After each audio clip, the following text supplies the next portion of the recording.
I'm Cameron Mott. I'm very honored to be here to represent the research work that's been done by our team at Southwest Research Institute, and I'm going to be presenting on how we created a zero trust vehicle network that is secured by SecOps.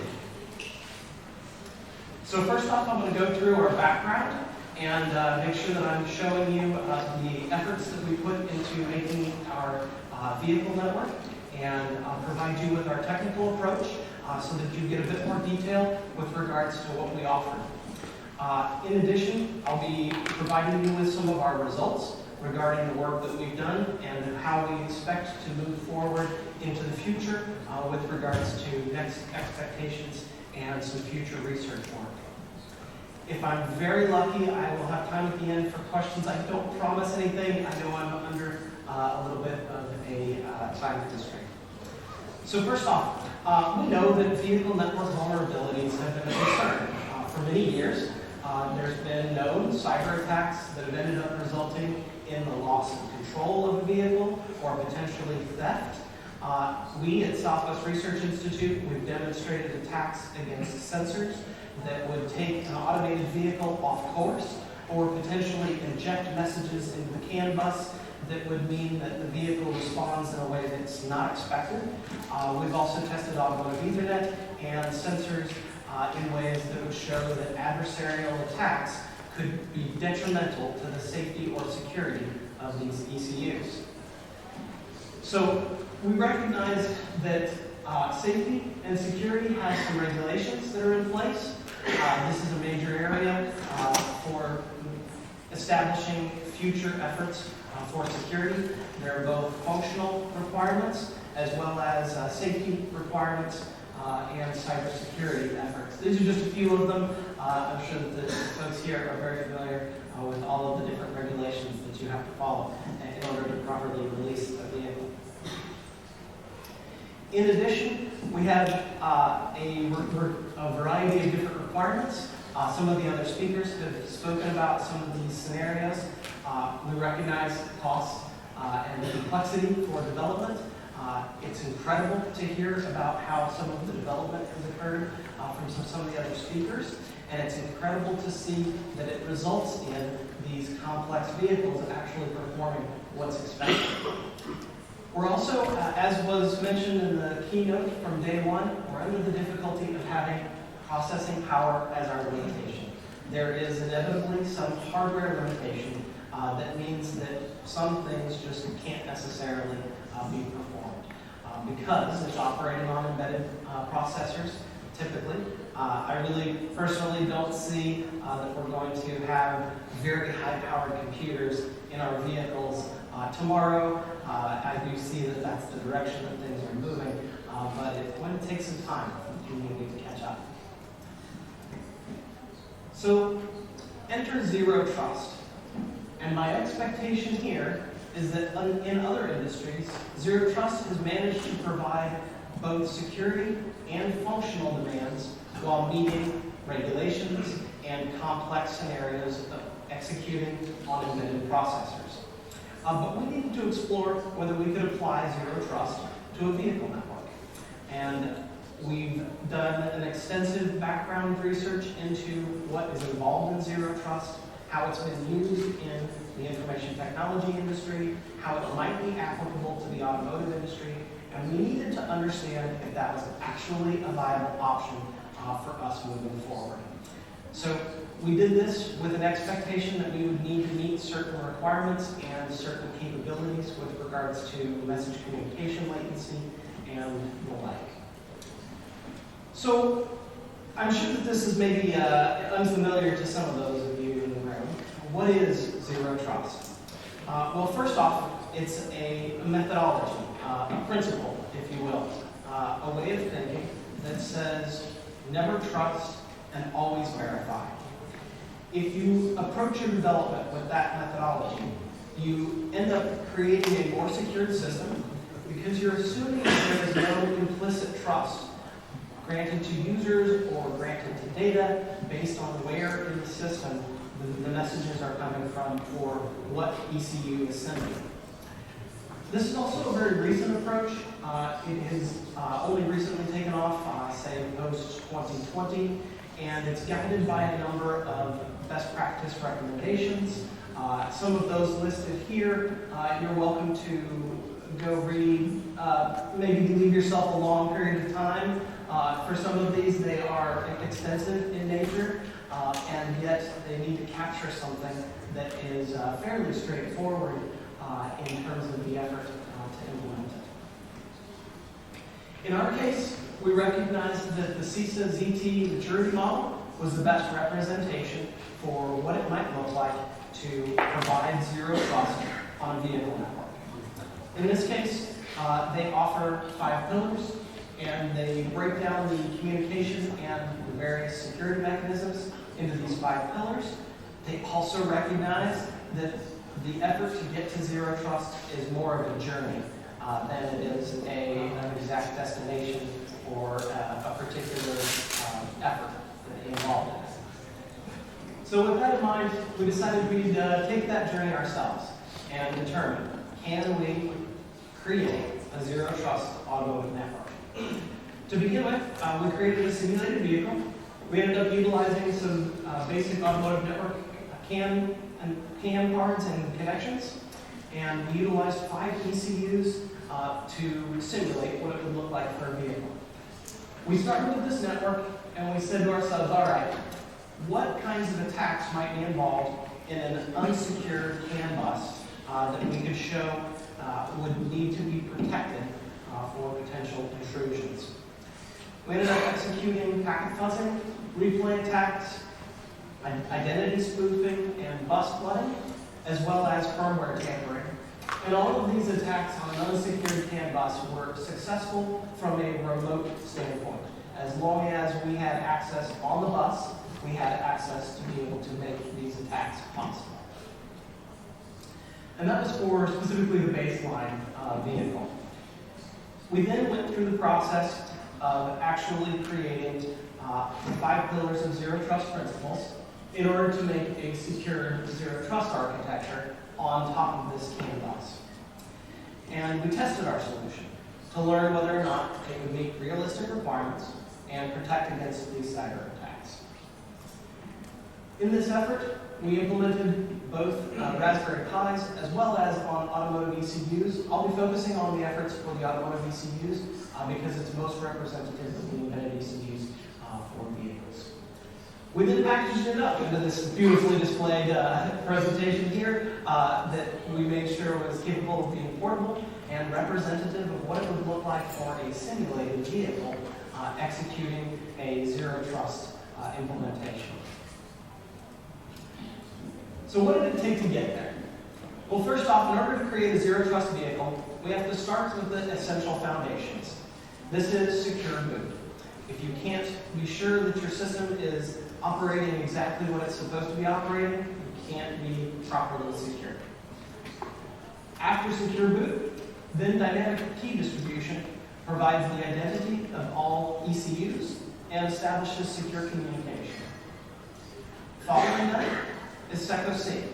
And SecOC, under the AutoStar specification, provides for message authentication and freshness values. Finally, monitoring and policy enforcement continually verifies that the secure system has not been compromised and reports any potential activities to a security operations center. I'm going to now go into a little bit more information about our technical approach and how we actually achieved this. So first off, I mentioned that secure boot was the basis for our effort. It makes sure that the firmware that's executing is actually authentic and has been properly signed. In our case, we did this through an OEM provisioned public key. It is installed on all ECUs during manufacturing time, and then we used a digital signature to be able to prove that the firmware was signed by the original developers. Most of the ECUs have a built-in HSM or hardware security module, but in our case, we found that it didn't have the capabilities that we were looking for and the expectations with regards to the capability to handle secure keys and execute some of the cryptographic algorithms. So we added an external HSM for secure key storage and signature verification. This greatly increased the capabilities and the speed, as well as provided for additional hardware level security on our secure keys. Now then, to enforce secure boot, we needed to make sure that the firmware validity is checked against the stored keys. In this case, we only provide the properly signed and authenticated firmware with the successful boot, and only that system will be authorized to make further communication on the network. So we know if any ECU has booted and is communicating that it has been booted into the signed version of the firmware. Anything else is shut down by our secure boot process. Now with regards to key creation and distribution, this was the next effort, and it's performed once the system has securely booted. Each ECU has to prove that it is itself by transmitting its own digital certificate to the advanced gateway. In this case, the advanced gateway is acting as a moderator and is making sure that all of the ECUs are providing their signatures and that they've booted properly, and it then distributes ECU-specific symmetric keys. We do this because we wanted to demonstrate a more robust key management solution. We could have had all of the ECUs have their own specific secret key, or maybe have them all use the same specific secret key, but we've seen a number of attacks in the wild where someone has managed to extract a secret key from an ECU that was more long-term. So in our case, we implemented very transient secret keys that were only utilized while the system was in operation and had power on. After that, the ECU's key is negated and thrown out, and a new one gets generated the next time the vehicle starts up. Then we move on to the verified ECUs and performing secure onboard communications, or SecOC. In this case, all of these messages are now secured using the established symmetric keys, and the AutoSAR protocol allows us to program the communication to use a message authentication code, as well as a freshness value to protect against replay attacks. Then, of course, we implemented this all on CAN FD, and of course this is CAN flexible data, and the sender is generating the MAC, the receiver verifies the MAC, and it's calculated at first as a full 128-bit value, but it's then downsampled to 24 bits for efficient transmission. This allowed us to make sure that these messages were properly authenticated between ECUs. The freshness value was also generated and was verified. Now, keep in mind, though we aren't encrypting these messages, we know that they are coming from properly signed ECUs and that they are as expected for the execution. The fourth and final component to the Zero Trust implementation was the network monitoring and cyber policy enforcement. We have an intrusion detection system that we've created through some previous research work at the Institute.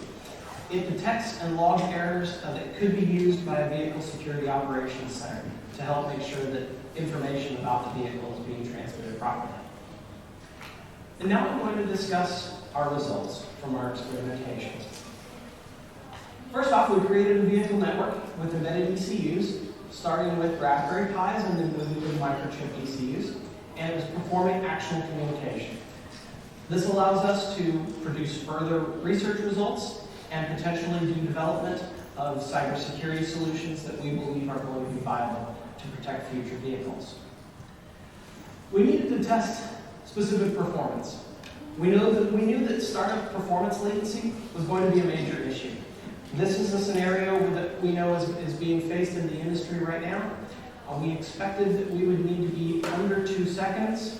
We actually were able to reach just over 1 second for the latency for startup.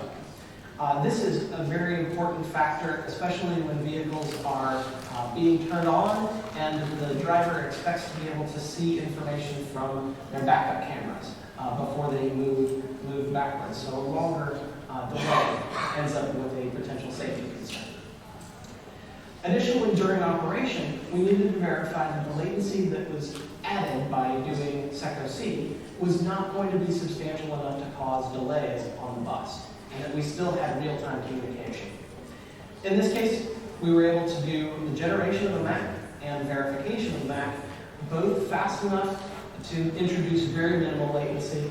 We believed that just under 1 millisecond of communication latency was entirely reasonable for the generation and verification process. Now, just like with the unprotected system, we also performed attacks against this. The Zero Trust system had execution of packet fuzzing, replay attacks, identity spoofing, firmware tampering, and bus flooding against this secure Zero Trust system. But fortunately, we found that all of the SecOC mechanisms were defending the top three, the attacks that were indicated in blue. SecOC defended against these attacks. In addition, the efforts to implement secure boot, as well as monitoring and policy enforcement, those two managed to protect against firmware tampering and against difficulties with regards to bus flooding. We know that we have a lot more work ahead of us. We are a research institution, and we need to find some good ways to explore some additional research topics. We plan to expand to large-scale simulation, potentially more vehicle functions and more communication paths. We know that we have some areas that we can make some more optimizations. And we do expect that at the moment, right now, we're still using a Raspberry Pi for the automotive gateway, and we plan to move that into an automotive ECU. We're also planning to explore the usage of elliptical curve cryptography, as well as implementing post-quantum cryptography on an embedded system. And that's what we do at Southwest Research Institute. We explore challenges like this that are built, and it's built into who we are as an institute. We exist to apply innovative solutions to technical problems for our clients across all of the physical engineering spaces. We also invest, in this case, the work that I'm presenting on is because of internal investments in our research efforts in order to solve future challenges and future problems that we believe will be facing society. We've been doing cybersecurity at the Institute for almost 20 years. We'd started with smart grid and performing penetration testing, and right now we're focused on automotive, and we expect that we will be focused much more in the space industry and satellite cybersecurity coming up shortly. So what does it look like for this Zero Trust scenario to actually protect and provide a properly secured message? In this case, as a representation, all of the proper checks are indicating that this message is appropriate and is coming from bus A and can be forwarded on to the appropriate ECU through the advanced gateway. Instead, when we perform attacks against that, we have an outside attacker that's attempting to infiltrate and send their own message into the advanced gateway. The advanced gateway performs its checks and verifies that indeed this message does not properly follow the right freshness value and is able to discard the message in order so that the ECUs do not even receive that malicious message. So in conclusion, we managed to create a secured Zero Trust vehicle architecture that protected against these malicious attacks. We implemented this on embedded ECUs and even included some extended hardware with HSMs. We achieved our objectives of doing a low latency message transfer and a highly secured solution. SecOC and the AutoSAR protocol enabled this security, and we now have a research platform where we can perform future work or explore different options. With that, I will yield my time and find out if perhaps we do have enough of an opportunity for questions. Thank you. Thank you very much. Thank you.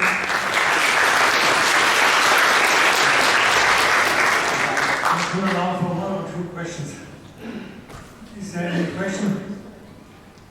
Yeah, see one over there. You mentioned that you're using several HMI, HSM. Yes. What's the advantage of it, or what do you use? The question was with regards to when we were utilizing an external HSM. So I have one of the examples that we utilized. What were the advantages of using an external HSM? First off, we were able to implement one of our cryptographic algorithms on the HSM. The built-in HSM that are on most boards did not have the expected cryptographic algorithm. I believe that it was RSA that we were struggling with. It may have been that we wanted to do a more advanced elliptic curve cryptography. But the add-on HSM gave us the ability to execute the cryptographic algorithms that we were really interested in. And we also were able to identify a particular chip that was very reliable. And to be honest, our developers really wanted to explore it and make sure that it was actually providing what they were expecting. Thank you. Thank you very much.